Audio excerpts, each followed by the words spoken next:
Hello students, कैसे हैं आप लोग। वेलकम टू तगड़े क्लासेस। तो बेटा लास्ट क्लास में हमने हेरिडिटी चैप्टर का क्या किया था। हमने लास्ट क्लास में हेरिडिटी चैप्टर के क्रॉस किया था, ठीक है, और कुछ कैरेक्टर्स किए थे पी प्लांट के, और उन कैरेक्टर्स से बेसिस पर ही हमने मोनोहाइब्रिड क्रॉस किया था, ठीक है। मोनोहाइब्रिड क्रॉस किया था जिसमें हमने पी प्लांट का एक कैरेक्टर लिया था। अब मेंडल ने जब एक कैरेक्टर को करके देख लिया है तो उससे आगे भी तो करेगा वो, यानी कि 2 कैरेक्टर्स का क्रॉस या 3 कैरेक्टर्स का क्रॉस या और कुछ इंपॉर्टेंट टॉपिक्स हमारे इस चैप्टर के जो इंपॉर्टेंट है हमारे चैप्टर के लिए भी, स्कोरिंग के लिए भी, और यानी कि आपकी सोसाइटी के लिए भी कुछ इंपॉर्टेंट टॉपिक है आज के लेक्चर में, जो आपको कुछ शायद सीखने को मिले या समझने को मिले। ठीक है बेटा, स्टार्ट करते हैं हम लोग अपना लेक्चर।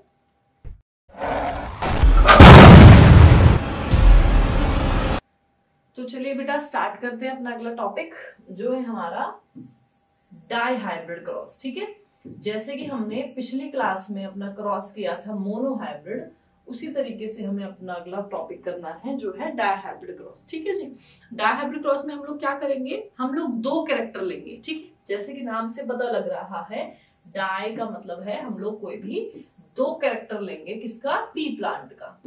ठीक है, और वो कैरेक्टर्स कौन कौन से होंगे, लेट इट बी कि हम वो कैरेक्टर्स ले लेते हैं सीड की जो है शेप और सीड का जो है कलर। ठीक है, 2 कैरेक्टर ले लिया, सीड की शेप और सीड का कलर। ठीक है बच्चे, अब सीड की शेप कौन सी है, let it be a round जो हमने बताया, और रिंकल्ड। ठीक है, सीड की शेप राउंड और रिंकल्ड।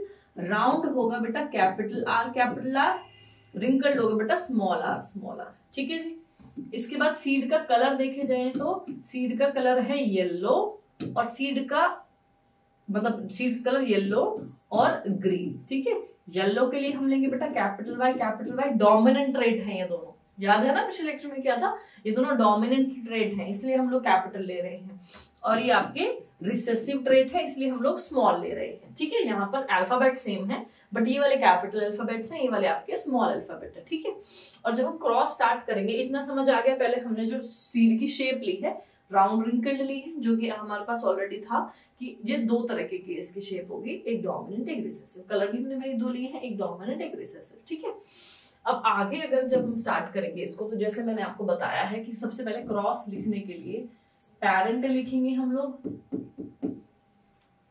ठीक है, तो पेरेंट के लिए ताकि कंफ्यूजिंग ना हो, दोनों डोमिनेंट पेरेंट एक तरफ लिख लो, उनको क्रॉस कराओ दोनों रिसेसिव पेरेंट से। यानी कि मैं लिखूंगी राउंड और येलो एक तरफ, राउंड और येलो पेरेंट को हम लोग क्रॉस कराएंगे रिंकल्ड और ग्रीन पेरेंट से। ठीक है, क्लियर इतना, यहां तक कोई दिक्कत किसी को? इसके बाद हम लिखेंगे बेटा इनके जीनोटाइप। राउंड डोमिनेंट है तो कैपिटल आर। ठीक है, येलो भी डोमिनेंट है तो कैपिटल वाई।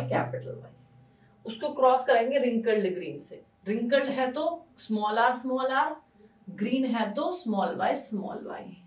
ठीक है, कोई दिक्कत? इसके बाद यहां पर आ जाओ जरा गैमेट बनाने पे। ठीक है, जब हमें गैमेट बनाने होंगे तो इन दोनों में से एक उतरेगा, इन दोनों में से एक उतरेगा गैमेट बनाने पे, जैसे कि हमने मोनोहाइब्रिड में किया था, सेम किया था, कोई भी पेयर में से एक आपकी जीन आ गई थी। यहां पर भी सेम हुआ है, कैपिटल आर कैपिटल वाई। यहां पर भी अगर करेंगे सेम चीज, स्मॉल आर स्मॉल वाई। ठीक है बेटा, इतनी बात क्लियर? और मैंने आपको बताया गैमेट को हमेशा आप लोग सर्कल में डालिए। ठीक है, गैमेट हमेशा हम लोग सर्कल में डालेंगे। इसके बाद करेंगे फ्यूजन का मतलब है इनका मिलना। जब इसको हम फ्यूज कराएंगे तो ये बनेगा बेटा capital R capital Y small Y. ठीक है, पहली जनरेशन आई है ये हमारी बन गई F1 जनरेशन। और हम लोगों ने ये किया था लास्ट क्लास में according to law of dominance. Law of dominance के अकॉर्डिंग क्या करना था कि जो हमारी पहली जनरेशन होगी, ठीक है, वो हमेशा किससे रिजेंबल करेगी, वो हमेशा रिजेंबल करेगी बेटा पेरेंट से। यानी कि ये दिखने में कैसा होगा, और कौन से पेरेंट से? डोमिनेंट पेरेंट से। ठीक है, तो दिखने में कैसा होगा बेटा, ये राउंड और येलो। तो जो F1 जनरेशन आएगी वो पूरी राउंड और येलो आएगी। क्लियर है यहां तक सबको? इसके बाद अगर मैं इनकी कर देती हूं सेल्फिंग या सेल्फ पॉलिनेशन बोलेंगे आप, ठीक है। सेल्फिंग करते हैं तो अब पेरेंट कौन बन गया बेटा, ये capital R small R capital Y small Y, ठीक है। सेल्फिंग का मतलब इसको इसी से क्रॉस कराना है, capital R small R capital Y small Y. Clear इतना, ठीक है। इसके बाद जब हमें यहाँ पर गैमेट बनाने हैं तो गैमेट बनाने का तरीका बताती हूँ, इजी से आप याद भी कर लेना यहाँ से, ठीक है। इसको एज इट इज याद कर लीजिएगा कि पहले इसको देखो, है ना। तो यहाँ पर कैपिटल आर दो जगह लिख लो, स्मॉल आर दो जगह लिख लो, ठीक है ना। अगर हम आर की बात कर रहे हैं, कैपिटल आर लिख लीजिए, स्मॉल आर लिख लीजिए, ठीक है। वाई के लिए मैं दूसरा कलर यूज करूंगी ताकि आपको थोड़ा इजियर हो समझना। वाई भी ऐसे ही है, कैपिटल भी है स्मॉल भी है, तो एक बार कैपिटल आर के साथ कैपिटल वाई, एक बार कैपिटल आर के साथ स्मॉल वाई, ठीक है ना। फिर एक बार स्मॉल आर के साथ कैपिटल वाई, स्मॉल आर के साथ स्मॉल वाई, बन गए गैमेट। तो ये 4 गैमेट बनेंगे, ठीक है। क्लियर है, कैपिटल आर के साथ कैपिटल वाई है, स्मॉल आर के साथ कैपिटल वाई है, कैपिटल आर के साथ स्मॉल वाई है, स्मॉल आर के साथ स्मॉल वाई है। Done, clear. सेम यहां पर जब हम बनाएंगे, यहां पर भी यही चीज करेंगे, दो जगह कैपिटल आर रख लीजिए, दो जगह स्मॉल आर रख लीजिए, फिक्स, ठीक है। चेंज क्या करना है, एक बार कैपिटल आर के साथ कैपिटल वाई, एक बार कैपिटल आर के साथ स्मॉल वाई, एक बार स्मॉल आर के साथ कैपिटल वाई, एक बार स्मॉल आर के साथ स्मॉल वाई, ठीक है। इनको डाल देते हैं सर्कल में, क्योंकि गैमेट्स हमेशा सर्कल में होंगे। इतना समझ आ गया है। F1 जनरेशन में 2 तरह के गैमेट आएंगे, यानी कि एक R वाला भी उतारोगे, Y वाला भी उतारोगे, ठीक है। तो दोनों जीन्स अलग अलग है पर ये पेयर में आएंगी, ये भी दोनों जीन्स अलग अलग है, पेयर में आएंगी। यहाँ पर आकर पहली जनरेशन बन जाएगी, यानी कि जो रिजेंबल करेगी अपना पहले पेरेंट से, ठीक है, डोमिनेंट पेरेंट से रिजेंबल करेगी ये वाली जनरेशन राउंड येलो। उसके बाद जब मैंडल को लगा कि हमारी जो पहली जनरेशन आई, जैसे मैंडल मैंने मोनोहाइब्रिड बताया था कि पहली जनरेशन हमारी कैसी आई है, एक तरह की आई है, दोनों तरह की नहीं आई है। ड्वार्फ वाला रिसेसिव वाला तो कैरेक्टर ही नहीं आया, तो उसने सेल्फिंग कराई, यानी कि सेल्फ पॉलिनेशन कराया, ठीक है। सेल्फ पॉलिनेशन का मतलब बेटा जो पहली जनरेशन आई थी उसी को वापस क्रॉस कराया उसी से, ठीक है। जब उनको आपस में क्रॉस कराएंगे तो इस तरीके के 4 गैमेट बनेंगे, ठीक है। जब क्रॉस कराया तो गैमेट बनेंगे। गैमेट के बाद हमारा अगला प्रोसेस होता है फ्यूजन, ठीक है। अब आपको समझ आया कि मोनोहाइब्रिड क्रॉस में मैंने जो फ्यूजन कराया था वो पुनेट स्क्वायर में क्यों कराया था, क्योंकि जब ज्यादा नंबर ऑफ गैमेट्स होंगे तो हमें जो फ्यूजन कराना पड़ेगा वो पुनेट स्क्वायर में ही कराना पड़ेगा, वरना बहुत ज्यादा कंफ्यूजिंग हो जाएगा। इतना ठीक है। पुनेट स्क्वायर करें आगे। अब हम पुनेट स्क्वायर बनाएंगे अकॉर्डिंग किसके, कि भाई हमारे 4 गैमेट है ना, तो 4 गैमेट के अकॉर्डिंग हम लोग पुनेट स्क्वायर बनाएंगे, ठीक है।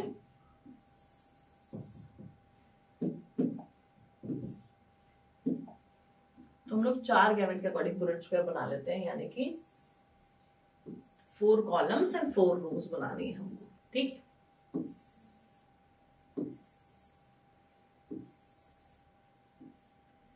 ठीक है जी।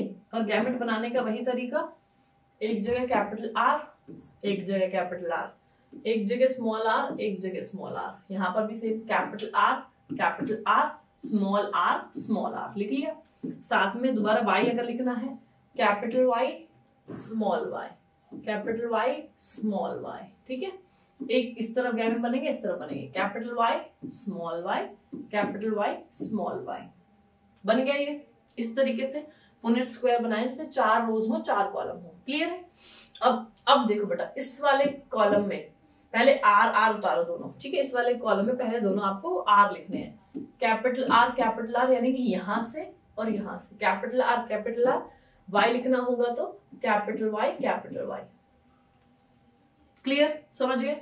दिखने में कैसा होगा, राउंड येलो, क्योंकि आर कैपिटल है अपने पास, एक वाई कैपिटल है अपने पास, राउंड और येलो, ठीक है। दूसरा अगर मैं आपको लिखने को बोलूं, इस ब्लॉक में लिखो, पहले ऊपर वाला आर देखो, फिर साइड वाला आर देखो। ठीक है, क्लियर है। अब y की बारी, ये वाला y देखो, ये वाला y देखो, ये हो गया। ठीक है, दिखने में कैसा होगा, r, एक r है कैपिटल तो राउंड, एक y है कैपिटल तो येलो। क्लियर। तीसरा कॉलम और एक बार मैं करा देती हूँ, ये वाला देखो स्मॉल r, यहां से देखो स्मॉल r। ठीक है, y देखो जरा, कैपिटल Y स्मॉल y, ये। ठीक है, अब यहां पर कोई भी r कैपिटल नहीं है ना, तो ये क्या होगा, रिंकल होगा, राउंड नहीं होगा। अगर r कैपिटल होता एक तो राउंड हो जाता, लेकिन दोनों में से कोई भी r कैपिटल नहीं है तो बेटा रिंकल हो गया। y वाले को देखो, y में एक y कैपिटल है तो इसको हम लिख देंगे येलो। क्लियर है। इस तरीके से आप लोगों को ये सारे आउटकम्स बना लेते हैं, 16 आउटकम्स बनेंगे। फटाफट से सारे आउटकम्स बना लीजिए आप लोग। तो चलिए बेटा, बन गए हैं आपके सारे आउटकम, इस तरीके से बन जाएंगे आउटकम्स आपके। ठीक है, अब हमने जैसे किया था कि भाई हमारे आउटकम्स आ गए, हमें क्या निकालना होता है, रिजल्ट निकालना होता है। मेंडल क्या निकालेगा, रिजल्ट निकालेगा। तो सबसे पहले अगर मैं बोलूं कि रिजल्ट निकालना है मेंडल को, ठीक है, थोड़ा सा इसको इस तरफ कर लेते हैं ताकि हम लोग अपना लिख पाए रिजल्ट। ठीक है, इधर हम लिखते हैं तो सबसे पहले हमें निकालना है बेटा फिनोटिपिक रेशियो। ठीक है, क्या निकालेंगे, अपना फिनोटिपिक रेशियो निकालेंगे। फिनोटिपिक रेशियो निकालने के लिए सबसे पहले हमें देखना है कि राउंड और येलो कितने हैं। ठीक है, राउंड और येलो कितने हैं। राउंड और येलो होने के लिए एटलीस्ट एक R होना चाहिए, एटलीस्ट एक Y होना चाहिए कैपिटल वाला। ठीक है, तो इसमें से अगर काउंट करो राउंड और येलो कितने हैं, तो बेटा ये राउंड और येलो है। ठीक है, ये वाला भी है, वेरी गुड। ये वाला बताइए, वेरी गुड। तो इस तरीके से जो हमारे राउंड और येलो आएंगे, ये कुछ इस ये वाले आउटकम्स होंगे।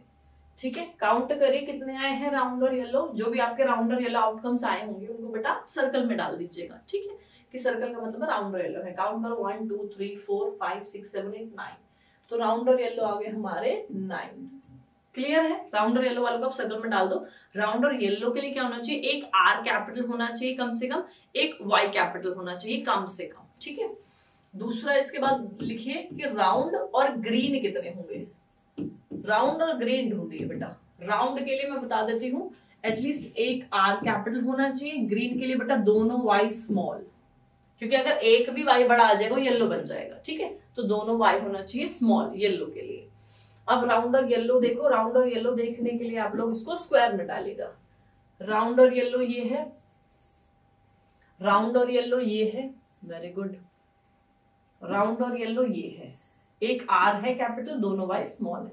वही सेम चीज फॉलो करनी है। ठीक है, तो इसके लिए हमारे पास यहाँ पे राउंड और येलो आगे बेटा 3। ठीक है, अगला ढूंढो, राउंड वाले दोनों खत्म हो गए, तो अगला ढूंढो रिंकल्ड और येलो। रिंकल्ड और येलो कितने हैं। रिंकल्ड और येलो के लिए, रिंकल मतलब बेटा दोनों R स्मॉल।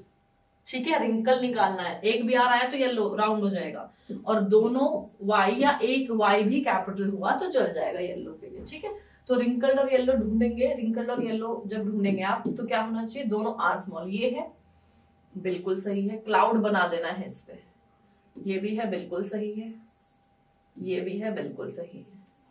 ठीक है, तो राउंड दो नहीं है, रिंकल्ड है, दोनों आ रहा है, तो ये भी हो गया 3। ठीक है, अगला है बेटा रिंकल्ड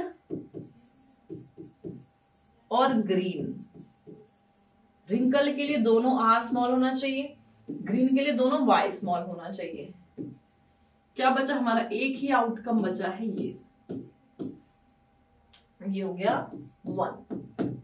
ठीक है बच्चे, तो इस तरीके से आपके 16 आउटकम्स आए थे, और 16 आउटकम्स का आपने जब कंक्लूजन निकाला तो फिनोटिपिक रेशियो बना बेटा हमारा 9:3:3:1। ठीक है, इसका क्या मतलब है कि 9 आउटकम्स है राउंड येलो, 3 आउटकम्स है राउंड ग्रीन, 3 आउटकम्स है रिंकल्ड येलो, और 1 लास्ट आउटकम है आपका रिंकल्ड और ग्रीन। टोटल करेंगे 16 होता है। बिल्कुल सही आंसर आया, क्योंकि आपकी जो टोटल आउटकम्स आए वो भी आपके 16 आए हैं। क्लियर है। ये डायहाब्रिड क्रॉस कर लेंगे अच्छे से। डायहाब्रिड क्रॉस बेटा इंपॉर्टेंट है, एग्जाम में आता है। फिनोटिपिक रेशियो आता है, खाली जीनोटिपिक रेशियो नहीं आता है इसका, ठीक। तो आप लोग फिनोटिपिक रेशियो बहुत अच्छे से कर लीजिएगा। जैसे मेंडल ने जब मोनोहाइब्रिड क्रॉस किया था तो उसको एक अपना लॉ मिला था, है ना। उसी तरीके से जब उसने डायहाइब्रिड क्रॉस किया होगा तब डायहाइब्रिड क्रॉस के बाद उसको एक लॉ मिला होगा, सही बात है ना। तो उस लॉ को कर ले। ये वाला हो गया पहले बहुत अच्छे से बेटा, ये इंपॉर्टेंट है, ठीक है। ये क्रॉस इंपॉर्टेंट है, इनके गैमेट्स बनाने इंपॉर्टेंट है। मेजरली गैमेट बनाने में बच्चे बड़े कंफ्यूज होते हैं, गैमेट किस तरीके से बनेंगे इनके। ये अगर गैमेट बनाने अगर आपको आ जाते हैं तो अच्छे से फिर पूरा क्वेश्चन अपने आप होता चला जाएगा और अपने आप आपके इस तरीके से आउटकम्स आ जाएंगे। आपको जो मेजरली फोकस करना है वो गैमेट बनाते टाइम थोड़ा सा ध्यान देना पड़ेगा कि जो आप गैमेट बना रहे हैं वो सही हो, ठीक है जी। आगे चले बेटा। अब जब हमने ये किया है तो यहां से भी मेंडल को अपना थर्ड लॉ मिला, ठीक है। वो लॉ कौन सा है? लॉ ऑफ इंडिपेंडेंट असॉर्टमेंट, ठीक है। मेंडल को अपना थर्ड लॉ मिला है, law of independent assortment.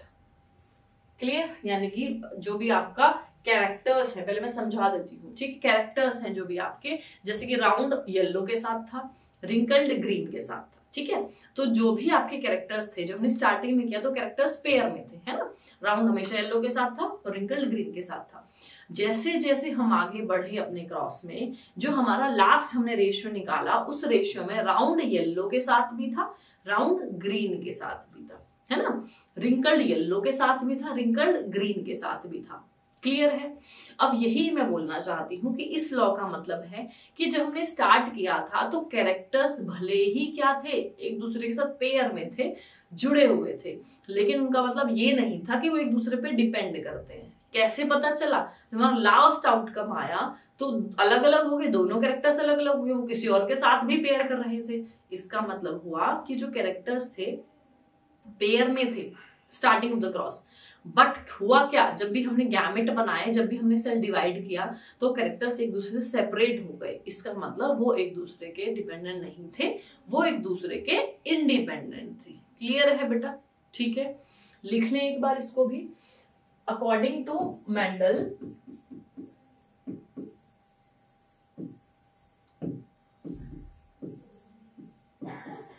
Characters occurs in pair, characters जो है वो पेयर में होते हैं भले ही,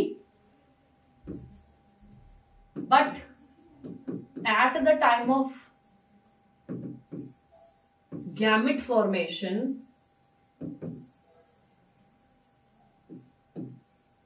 और सेल डिवीजन, गैमेट फॉर्मेशन के टाइम पर या सेल डिवीजन के टाइम पर, they separate from each other, वो एक दूसरे से सेपरेट हो गए, एंड आर, जो हमारा मेजर काम है, and are independent of each other, और वो एक दूसरे से इंडिपेंडेंट हैं। क्लियर बेटा? थर्ड लॉ समझ आया? तो मेंडल के 3 लॉज थे, तीनों लॉज की डेफिनेशन हो चुकी है, तीनों लॉज इंपॉर्टेंट है। सबसे पहला लॉ है लॉ ऑफ डोमिनेंस, जो कि आपको मोनोहाइब्रिड क्रॉस से मिला। दूसरा है लॉ ऑफ सेग्रीगेशन, और लास्ट वन है हमारा law of independent assortment. Clear है? तीनों लॉज समझ आ गए, बहुत अच्छे से समझ आ गए हैं बेटा। इसके बाद जो हम नेक्स्ट टॉपिक स्टार्ट करेंगे ना, that is very very important for youth, मैं बोलूं, या हमारी पूरी सोसाइटी के लिए, ठीक है। क्योंकि कुछ चीजें हैं जो हमारे सोसाइटी में है, ना उनको हम समझना चाहते, ना उनको सोसाइटी समझना चाहती, वेदर पता सबको है, ठीक है। तो पहले मैं अपना नेक्स्ट टॉपिक का इंट्रो दे देती हूं। हमारा नेक्स्ट टॉपिक है बेटा sex determination in human being.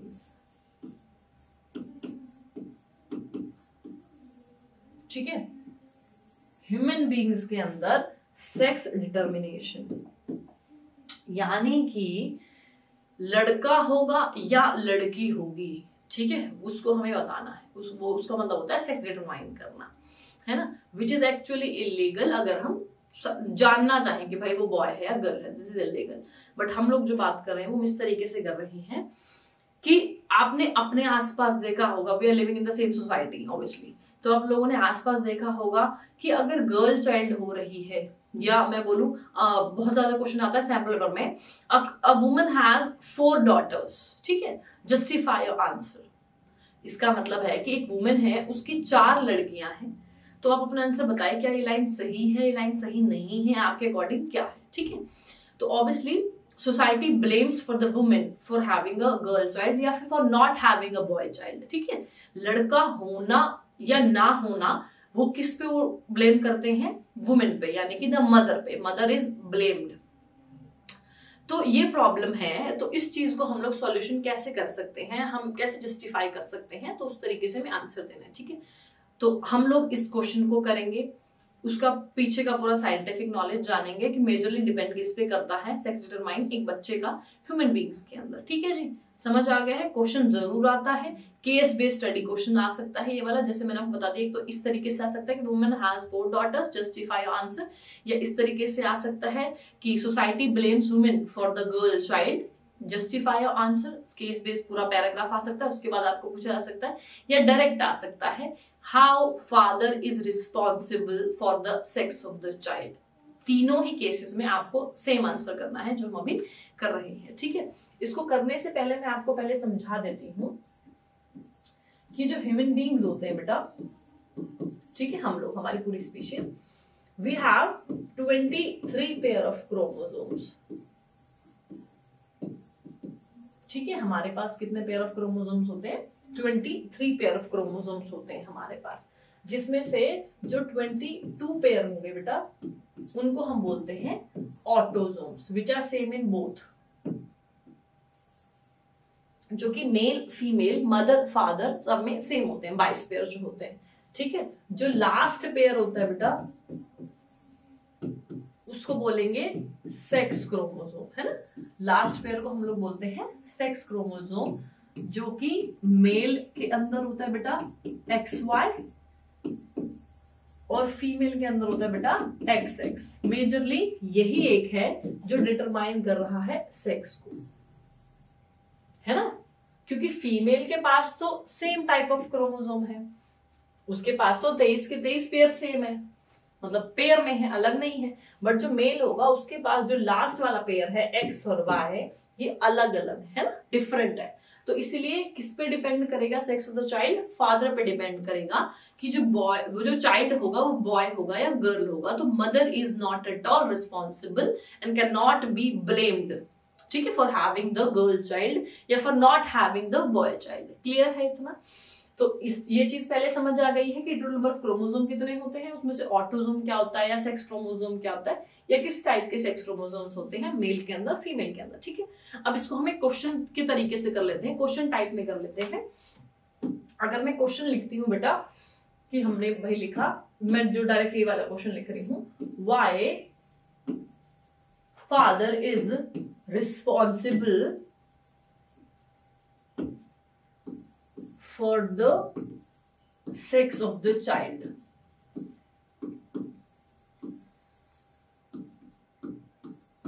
ठीक है। इस तरीके से क्वेश्चन लिख दिया कि बताइए फादर क्यों रिस्पॉन्सिबल है सेक्स ऑफ द चाइल्ड के लिए, ठीक है। आंसर के टाइम पे जो मैंने अभी आपको 3 चीजें बताई हैं पिछले पेज पे, वही करना है। क्या? Human beings have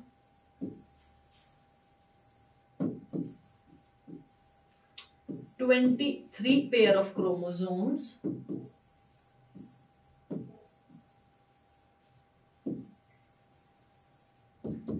in which, जिसमें से 22 are autosomes,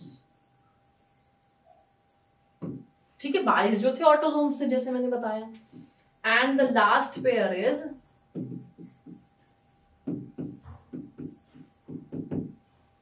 सेक्स क्रोमोसोम, और जो लास्ट पेयर होता है बेटा वो होता है sex chromosome.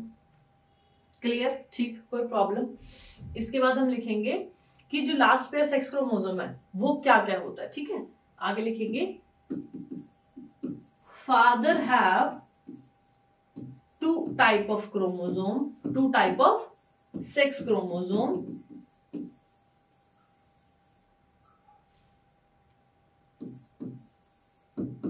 That is X and Y. ठीक है, फादर के पास 2 टाइप क्रोमोसोम होता है और मदर हैव ओनली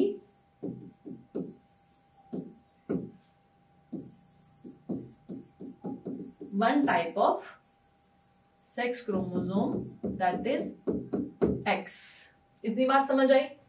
क्लियर है? 23 पेयर ऑफ क्रोमोसोम है, 22 पेयर ऑटोसोम, लास्ट पेयर आपका सेक्स क्रोमोसोम। फादर के पास 2 तरीके के एक्स और वाई, मदर के पास 1 तरीके का एक्स। क्लियर? आगे लिखते हैं इसको, इफ फादर कॉन्ट्रीब्यूट, अगर फादर कॉन्ट्रीब्यूट करता है एक्स क्रोमोसोम को, if father contribute x chromosome, then the child will be a girl। अगर फादर बेटा एक्स क्रोमोसोम कंट्रीब्यूट करेगा तो चाइल्ड होगी गर्ल। ठीक है, आगे इफ फादर कंट्रीब्यूट, बताइए क्या होगा? Y chromosome. ठीक है, लेकिन अगर फादर कंट्रीब्यूट करेगा Y chromosome, then the child will be, बताइए क्या होगा अगर वाई क्रोमोसोम करता है पेरेंट तो बॉय। ठीक है, the child will be a boy. तो सिंपल समझ आया, दस father is responsible for the sex of the child. ठीक है जी।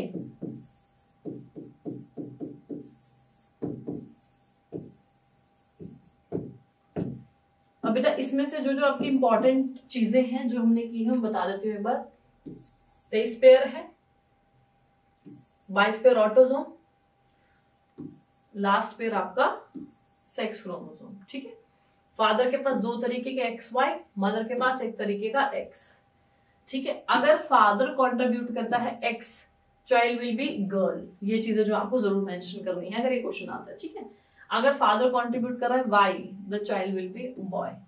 तो ये 2-4 चीजें हैं जो इस पूरे क्वेश्चन में आपको जरूर मेंशन करनी है। ये क्वेश्चन आपका आता है बेटा, इंपॉर्टेंट है।